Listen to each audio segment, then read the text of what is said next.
There's no such thing as self-defense in mental health. You have to protect the patient. Our job is not like other police officers.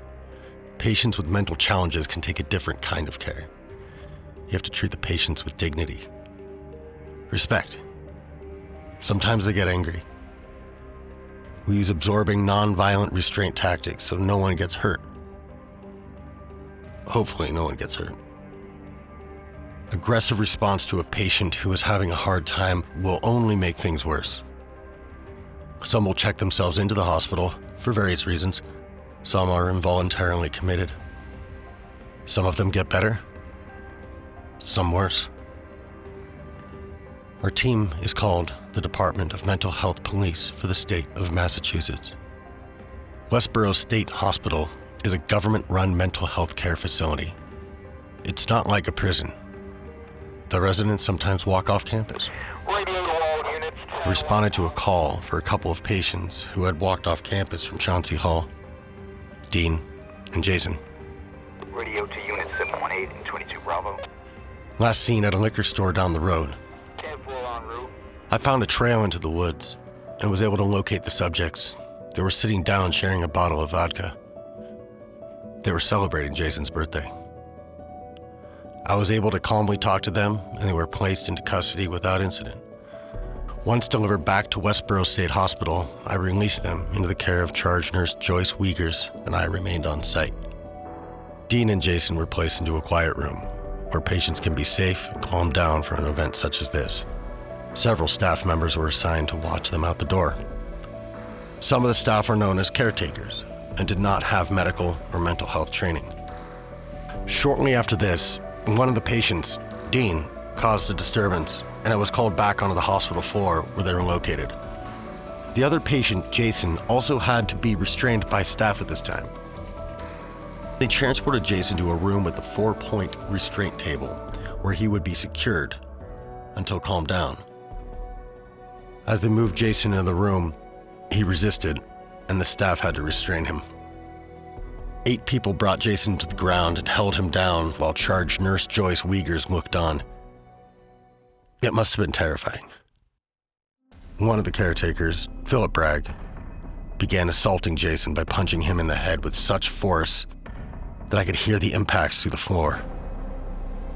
Jason's injuries began to swell, and he was bleeding profusely from head wounds above his eyes and from his nose and mouth. The charge nurse actually cheered on the attack as it was happening. Philip then took Jason's head and twisted it with extreme force in an attempt to break his neck. He then put his knee on Jason's head and was pushing it to the floor. At this point, I ran into the room and had to physically push Philip off of Jason by pushing him aside with my shoulder. Jason was so traumatized that he was in a semi-conscious state and his eyes had rolled back in his head. All I could see were the whites of his eyes. I thought he was going to die.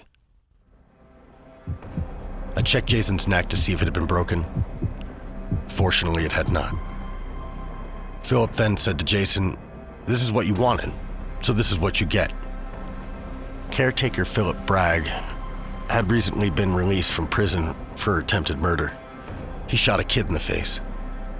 One of the other caretakers involved in the attack, Paul Rennie, also had committed 2 armed robberies, one wielding a metal pipe and the other with a gun. These people should never have been anywhere near committed mental patients, much less in a position to overpower and assault them.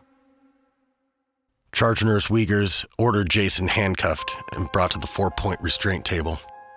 Once he was tied to the table, the handcuffs were ordered removed, and they left him there, face down, for nearly an hour. Jason was choking on his own blood. Thankfully, he survived the attack, but he greatly suffered, both during and after the attack. The restraint table was covered with his blood when he was finally taken off. The charge nurse doctored the reports of the incident. She wrote, "Unknown when or how injuries sustained, and unknown to writer precipitant to occurrence of his injuries." Philip Bragg was arrested and tried for the crime. The 1-month federal district court jury trial of the Jason Davis federal civil rights case took place in the fall of 1998. Jason won the case. The Commonwealth Attorney General appealed to the First Circuit Court of Appeals in 1999 and the U.S. Supreme Court in 2000. Jason Davis won in all three federal courts. The Federal Court of Appeals, in its landmark 2001 federal civil rights opinion, labeled Jason Davis' psychiatric injuries as acute and life-altering. These injuries caused Jason Davis to die in 2004 at age 38. He no longer could trust his caretakers. The judgment against the Commonwealth of Massachusetts stands at $2.7 million and still remains unpaid, 31 years later. The purpose of this film is to raise awareness for Jason, and with the right support, help change legislation to ensure that nothing like this ever happens again. And finally, to find justice and peace for Jason Davis's family, who so desperately needs the closure